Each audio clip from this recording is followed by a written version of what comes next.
"Who are you?" the Goblin King demanded. In his heart, he knew the answer, but he was in disbelief. She wouldn't dare sneak into my castle, he thought, come without an invitation or warning. And for what purpose? She was in his magic store of all places. Inara turned around and faced the inevitable. Toby gasped. He did not expect to see this stranger. If this wasn't his sister, where was Sarah? Inara said not a word, but her face spoke volumes. She was irritated and scowling. "Envy, my sister. You are always welcome in my kingdom. I could use more servants." Jareth greeted her teasingly. Inara's face hardened further. Her frown grew longer and her brow furrowed deeper. "You have not outgrown that horrid, inaccurate pet name for me," Inara snarled. "Is this your little pet?" Jareth asked, pointing to Toby. "Where did you find a human?" He assumed they had entered the castle together. "This isn't mine," Inara said, confused. "I have not seen a human in our kingdom for years, not since your messy goblins scared them away from the castle and our lives." "It is not my court's fault if Mother's friends couldn't handle my own," Jareth responded. "Their messiness and their wild natures would drive anyone from the court," Inara said. "You shouldn't have let the goblins cross the line from servants to friends. That was a mistake." Toby mustered up enough bravery to speak. "My name is Toby," he said. Toby. Jareth searched his mind for the memory of that name. Little Toby, the little brat? The one I was going to bless with a goblin life in my court? The Goblin King was again taken back with surprise. While Jareth was distracted, Inara snatched a crystal sphere and reached to place it in her satchel. Jareth returned his attention to her. "From our wretched youth you have always envied me," Jareth said proudly. "My magic is something you will never experience. You have no gift." "I deserve my own kingdom. I am royal just like you," she said. "You took this kingdom away from me, and you can make more magic in your crystals. You don't need all of these."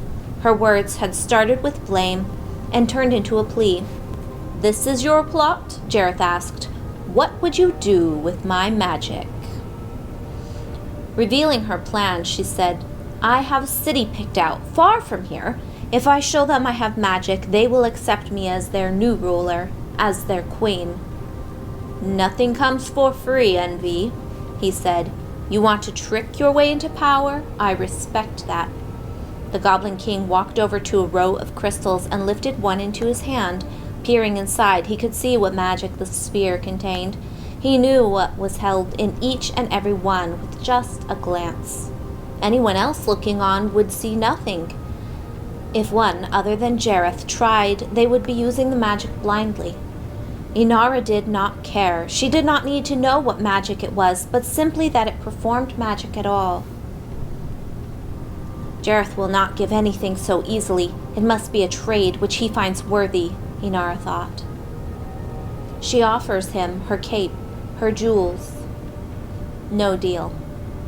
I will let you use my magic to gain your kingdom if you rule under me. I will be your king and you will run that kingdom, my kingdom, he offered. Never, Inara replied.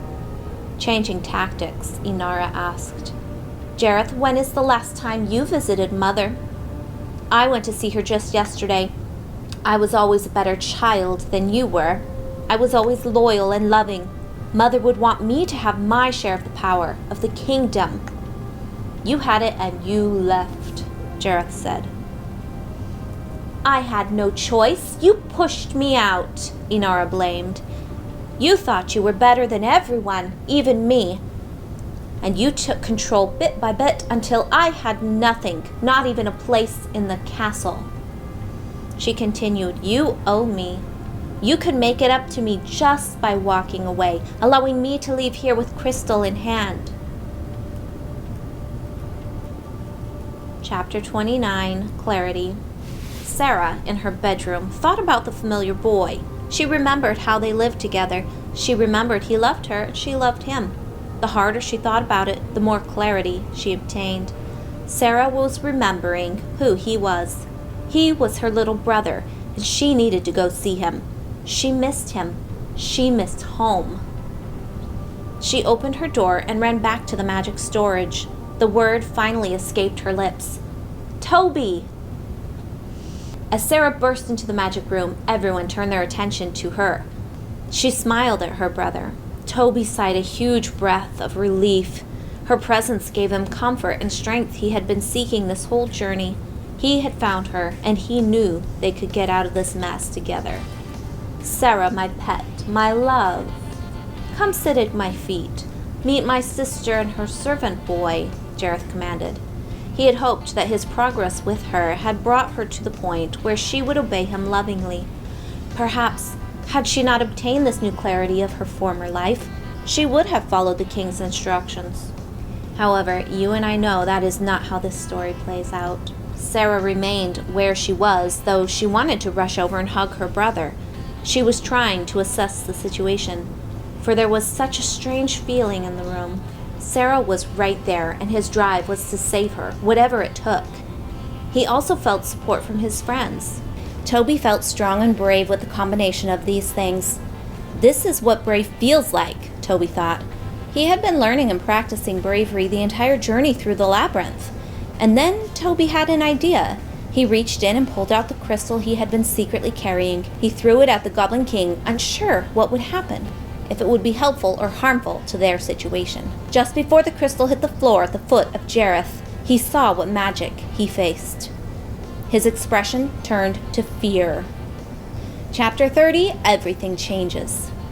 Was it chance or fate that the magic in Toby's possession happened to be a perfect, clear prison, a trap to hold any creature until released only by the one person who placed them there, in this case, Toby? Jareth stood inside the crystal ball upon the ground, unable to get himself out. Everyone present stared in awe at the small-sized object of such an enormous event, such an extraordinary change of events, which could possibly change the entire kingdom forever. A smile quickly drew upon Inara's face. Her eyes twinkled as she picked up the glass ball and saw her brother inside. A rush of power warmed up her entire body. Her shoulders straightened back, and she held her head up high. Gordy, the royal advisor, entered the crystal room to see what had been the commotion. He froze in his place. "I was looking for you earlier, Gordy," Inara said. "I wanted to convince you to come with me to my new kingdom." Gordy bowed out of respect for the bloodline. "Dear Inara," he said with uncertainty, unaware of what had played out prior to his entrance on the scene. "Have you your own kingdom?" Gordy inquired. "I do now," Inara said. "This will work just fine for me." Toby spoke up. "Can Sarah leave?"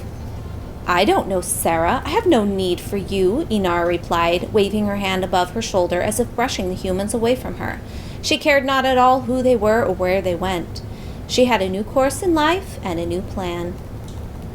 Toby grabbed Sarah by the hand and they left the room swiftly. "Let's find your friends," Toby said. "Faru and Samira?" Sarah asked. "No," Toby replied. "Hoggle and Sir Didymus." Memories came up in Sarah's mind. Suddenly, she knew her friends. Queen Inaravile walked into the throne room with Jareth in hand. "Assemble the court," she demanded. "A new day has dawned." She did not speak of the sun rising on a new day literally, but figuratively. The sun had set on Jareth's rule, and it rose with Inara herself. Inara sat down upon the throne and imagined what she would do with Big Brother now. Sarah and Toby ran into Sir Didymus, and the old friends greeted with a hug. "We're free to leave," Toby declared. This made it easy to wander the castle in search of Hoggle. As they searched, Sarah looked out a window and saw Hoggle upon the castle wall. They ran to meet him there. Hoggle was playing with a mechanical pair of wings. They were large wings attached to a vest, wings to be worn to give someone who cannot fly on their own the blessing of flight. "I think I found a way home," Hoggle said. "There's only one set of wings," Sarah considered. The inventor of the wings came upon the group. "What are you up to?" he growled.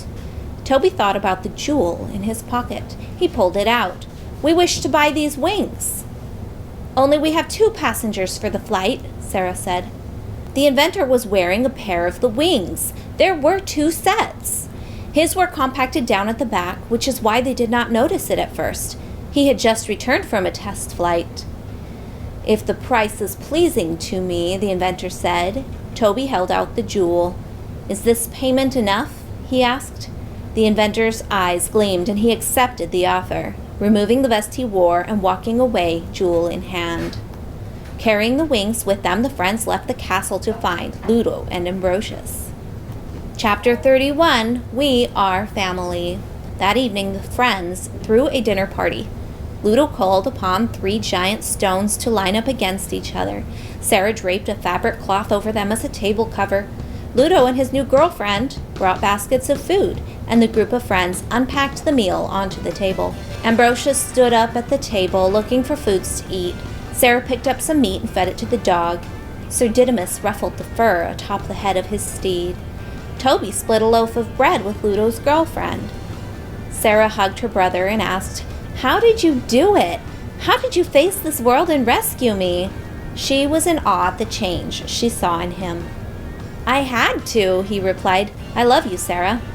"I love you too, Toby," Sarah replied, and she gave him a hair ruffle to add playfulness to the emotional moment. He laughed and pushed her away. Sir Didymus poured drinks for everyone at the table.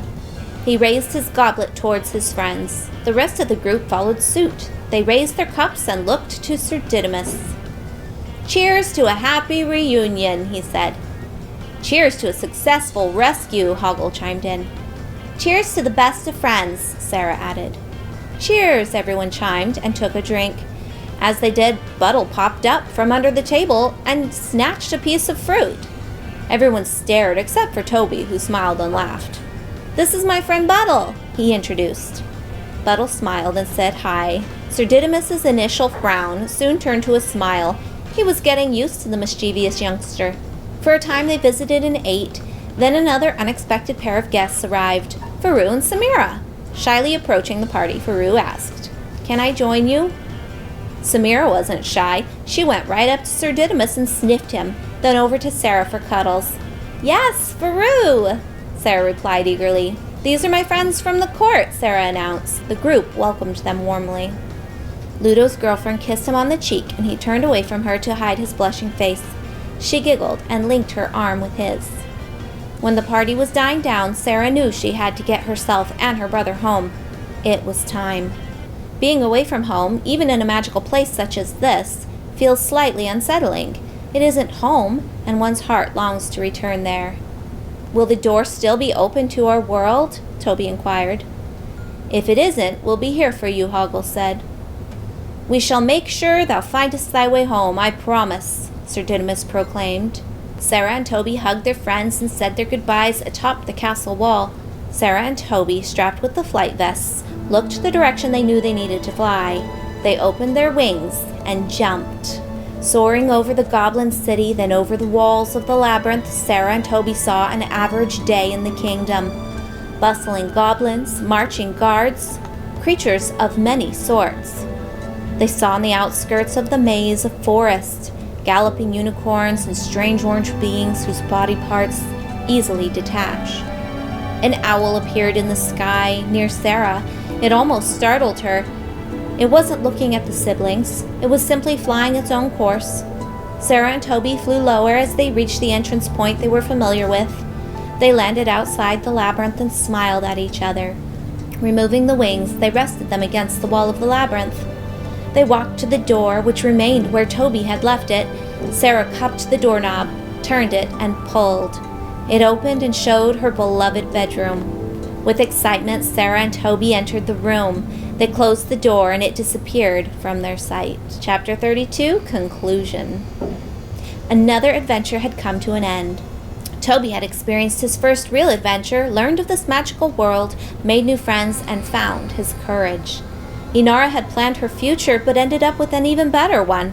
A new adventure had begun for this brand new queen, ready to prove herself as true royalty and worthy of her throne. Inara Vile stood in what was previously known as Sarah's garden.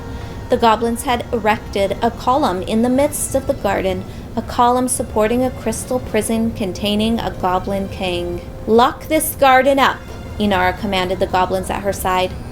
"Assign a guard to the entrance. No one shall enter from now on, no one other than your queen." The goblins agreed and walked away to follow her instructions. From then on, Inara Vile liked to visit her brother, often to tell him how well she was doing as the new ruler of the kingdom. She loved how his quiet voice from inside the sphere could only be heard if she wanted to hear it. If she did not, she would simply speak louder than him or walk away. Jareth had never hated his sister until now. Still, he was not defeated, not in his heart. He had hope of one day escaping, taking back what was his, and making his sister regret her overthrow of the true king. Two owls perched in the garden and stared at Inara. Feeling a bit uneasy, she walked into the castle where she would quickly forget about the feeling. She was more concerned with her victory. Her childhood dream had come true. However, this was far from a sweet fairy tale, and she was not a sweet princess. Life in this kingdom was not classy or clean, and it was never easy. Inara wondered for just a moment if she was up for the task, and if she would receive everything she desired. Greed swelled over her like a wave. She looked out over the goblin city from atop the castle wall. A new chapter had begun. A new queen, a new reign, and new rules. The end.